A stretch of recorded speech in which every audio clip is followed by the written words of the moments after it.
Solve कर रहे हैं सरफेस एरिया एंड वॉल्यूम के क्वेश्चंस। कल आपने देखा था, शॉर्ट हमने सेंड किया था उस पे, वो सारे फार्मूले हम लोग ने जाना था कि टीएसए से वॉल्यूम क्या होता है। आज की इस वीडियो में हम लोग स्टार्ट कर रहे हैं पहले क्यूबाइड से। क्यूबाइड क्वेश्चंस को सॉल्व करेंगे।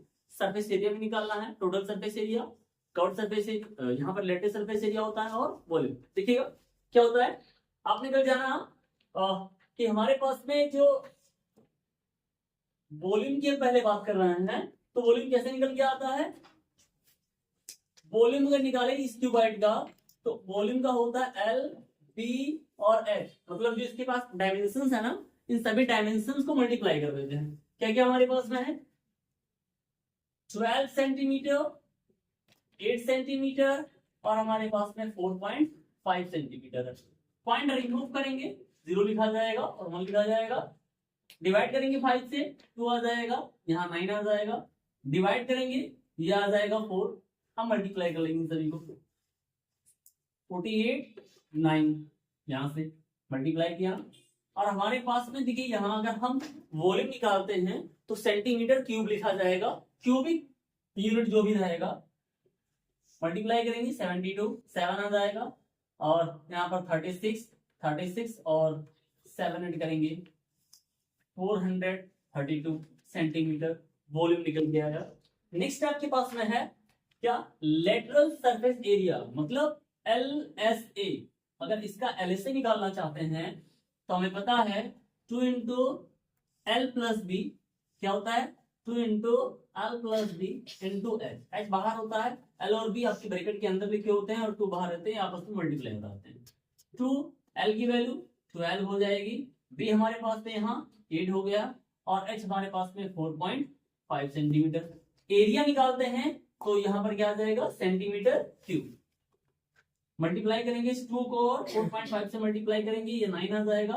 दोनों को ऐड करेंगे 20 सेंटीमीटर स्क्वायर। मल्टीप्लाई होने के बाद में 180 सेंटीमीटर स्क्वायर LSA निकल के आ जाएगा। नेक्स्ट हमें क्या निकालना है इसके बाद में, total surface area, it means TSA। तो TSA के लिए क्या होता है, 2 into LB plus BH plus HL। ये 2 हो गया, L और B 12 हैं और 8 हैं, B और H 8 हैं और 4.5 हैं, और H कितना है 4.5, L आपके पास में 12।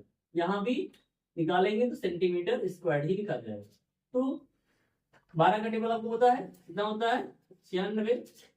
यहाँ पर हमारे पास में 4.5 है, पहले 4 को अगर हम दुगना करेंगे, 4.5 को 2 से मल्टीप्लाई करेंगे तो 9 आ जाएगा। अब ये इसके 4 फैक्टर हो गए, 2 के, तो एक बार इनको मल्टीप्लाई करने पर 9 आता है, 4 बार मल्टीप्लाई करेंगे तो 36 आ जाएगा। इन दोनों को मल्टीप्लाई करेंगे, इन दोनों को मल्टीप्लाई करते हैं, देखिएगा 45 का टेबल अगर हम 10 बार पढ़ाएंगे तो 450 आएगा। 45 का टेबल अगर हम 2 बार पढ़ाएंगे तो कितना आ जाएगा, 2 बार पढ़ने पर 90 आ जाता है। अगर इसको 4.5 हम ये मान के चल रहे हैं, तो अगर इसको 4.5 है 10 बार पढ़ेंगे तो कितना आ जाएगा 45, और फिर 2 बार पढ़ने पर 9, तो 45 और 9 कितना 54 आपके पास में सेंटीमीटर स्क्वायर।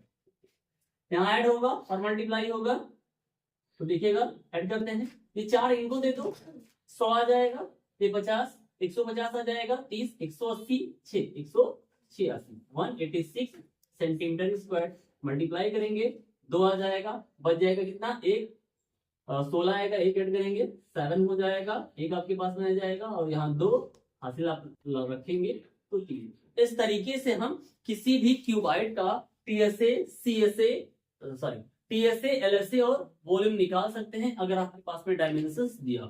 क्लियर, आगे की वीडियो में देखिए इस क्वेश्चन में हमें क्या निकालना है, वॉल्यूम, LSA TSA किसका, क्यूब का।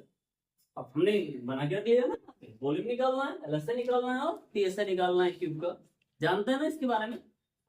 वॉल्यूम के लिए क्या होता है, यहाँ पर क्यूब का वॉल्यूम जो आ जाएगा वो उसके पास में जो H होता है उसका क्यूब होता है। और अगर LSA की बात करें तो 4a² होता है, यानी हर एक साइड का स्क्वायर करके H जो होता है उसका स्क्वायर करके 4 से मल्टीप्लाई, जबकि TSA कितना होता है 6a² होता है। ठीक, रखते हैं वैल्यू कितना है, हर एक एज बराबर है, कितना है 20 सेंटीमीटर, क्यूब लगा देंगे। भाई 2 का क्यूब कितना होता है 8, 0 लगा दीजिए सिर्फ, तो हमारे पास में वॉल्यूम निकल के आ गया। LHC 4 into side H square, H कितना है आपका 20 सेंटीमीटर पर स्क्वायर, 4 2 का स्क्वायर 4 होता है, और जीरो की संख्या जितना पावर लगा है ना उसके अकॉर्डिंग बढ़ता चला जाएगा। अगर एक जीरो है तो जितना ही पावर लगेगा उतना जीरो यहाँ पर आ जाएगा। यहाँ कितना आ गया 1600 लगा देंगे सेंटीमीटर स्क्वायर। ये आपके पास में LHC है। TSA लगाते हैं 620 सेंटीमीटर पर स्क्वायर, तो 6 इंटू 400 सेंटीमीटर स्क्वायर, 6 से मल्टीप्लाई करेंगे किसी भी प्रकार के क्यूब को, तो यहाँ आपके पास में ऐसा मिल जाएगा। देखिएगा ये जो हमने लगाया है वो किसी भी प्रकार के क्यूब में लगा सकते हैं आप, चाहे वॉल्यूम LHC और TSA साइड सिर्फ अंदर रहेगा, लेकिन प्रोसेस मेथड यही रहेगी। देखिएगा इस क्वेश्चन में हमारे पास में क्या कह रहा है, बहुत ही अच्छा क्वेश्चन है। How many bricks will be required to construct a wall 13.5 meter long, 6 meter high and 22.5 centimetre. क्या होगा आपके पास में, ठीक होगा, मोटाई का होगा।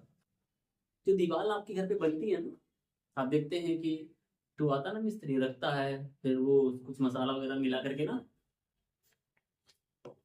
नहीं जानते हैं, अरे यार जानो ना भाई, वो रखते हैं, फिर उसके ऊपर ईटा रख करके वो आगे बनाता चला जाता है। तो वो दीवार जो बनती है उसमें ईटे का प्रयोग होता है, ब्रिक्स का प्रयोग होता है ना, कुछ लंबाई कुछ चौड़ाई कुछ ऊंचाई होती है। अगर अब दीवार खड़ा करना है तो हमें दीवार खड़ा करने के लिए क्या होगा जरूरत, हम किस पर काम करेंगे। एक्चुअल में हम दीवार जब खड़ी करते हैं तो क्या करते हैं, क्या उस दीवार के स्थान पे अब दोबारा कुछ और आ सकता है, बिल्कुल नहीं ना। अगर नहीं आ सकता है तो क्या हम TSA CSA पर जाएंगे, क्योंकि TSA CSA क्या होता है, सिर्फ उसकी बाहरी जो परत होती है, सरफेस होता है, उसको कवर करता है। अगर कोई चीज स्पेस को कवर कर रहा है, जहां पर मान लीजिए हमारा हाथ आ गया यहाँ पे, अब कोई दूसरा हाथ इस पर आ सकता है नहीं, जब तक कि हटाएंगे नहीं। और अगर ये है तो इस स्थान को मैंने कवर कर लिया। ऐसी चीजें जहां कवर होती हैं वहां पर हम लोग TSA CSA की बात नहीं करते हैं, वहां हम बात करते हैं वॉल्यूम की। तो इस क्वेश्चन में क्या निकालना पड़ेगा हमको, वॉल्यूम निकालना पड़ेगा। किसका किसका वॉल्यूम, उस ब्रिक्स का भी निकालना पड़ेगा, साथ साथ मुझे दीवार का भी निकालना पड़ेगा। तो हम जरूरत की बात है, कितनी ब्रिक्स की जरूरत है, इसलिए हम लोग डायरेक्टली दोनों को रख लेंगे। तो क्या लिखेंगे, नंबर ऑफ रिक्वायर्ड ब्रिक्स। जो हमें ब्रिक्स की जरूरत है उसके लिए जब काम करना चाहेंगे तो हम लोग करेंगे वॉल्यूम ऑफ वॉल। जो हमारे पास वॉल था उसकी वॉल्यूम, और वॉल्यूम ऑफ ईच ब्रिक, जो हर एक ईंटे का आयतन होगा, वॉल्यूम होगा, उसको हम ले जा करके और डिवाइड करेंगे। किसको डिवाइड करेंगे, जो दीवार होगी ना उसके वॉल्यूम। तो यहाँ दीवार की जो वॉल्यूम है कैपिटल LBH रख देते हैं, और जो वॉल जो हमारे पास में ब्रिक्स है उसकी स्मॉल LBH रख देते हैं। क्या है हमारे पास में, दीवार जो है उसकी लंबाई कितनी है 30.5 मीटर, हाई कितना है इसका, पहले चौड़ाई देख लीजिए 22.5 सेंटीमीटर, और हाइट उसकी 6 मीटर है। थोड़ी सी यहाँ भी समझने की आपको बात है, जो आप गलतियां कर सकते हैं उसको भी हम लोग देखेंगे अभी। देखिए यहाँ पर जो हमारे पास में डिनोमिनेटर्स में दिए गए हमने रखा है वहां पर सब सेंटीमीटर में है, और जो हमारे पास में यहाँ पर 2 स्थान पर है वो मीटर में है। जब तक सेम यूनिट नहीं होगा, अगर सेम यूनिट नहीं होता है तो आप करेंगे तो दूसरे आंसर आ जाएंगे, हमको कैंसिल आउट करने हो जाएंगे रेशियोज में हटा करके, क्योंकि नंबर ऑफ ब्रिक्स किसी यूनिट के रूप में नहीं आएगा, वो एक मैग्नीट्यूड आता है, और अगर किसी का मैग्नीट्यूड आता है तो वहां पर कोई यूनिट नहीं रखा जाएगा।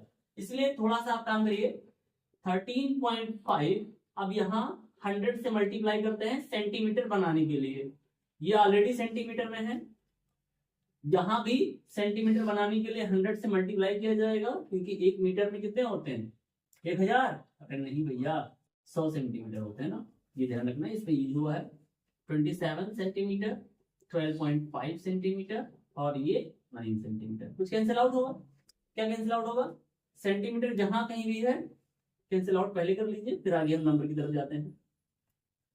और देखिएगा ये पॉइंट है और ये पॉइंट है, आपस में कैंसिल आउट हो गए। यहाँ पर 6 है, 3 से डिवाइड करेंगे 2 आएगा और ये कितना आ जाएगा 3। यहाँ पर पॉइंट 1 है, इस पॉइंट को हटाएंगे तो मल्टीप्लाई के रूप में कितना लिखा जाएगा 10 लिखा जाएगा। ये 3 से डिवाइड होने वाला है, 3 1 जा 3, इसको डिवाइड करेंगे 3 से कितना आ जाएगा 4, 1 बच जाएगा 45, 5 बार जाएगा। और देखिए 9 का टेबल यहाँ भी आ रहा है, 9 का टेबल यहाँ 3 बार आ रहा है और यहाँ 9 का टेबल 5 बार आ रहा है।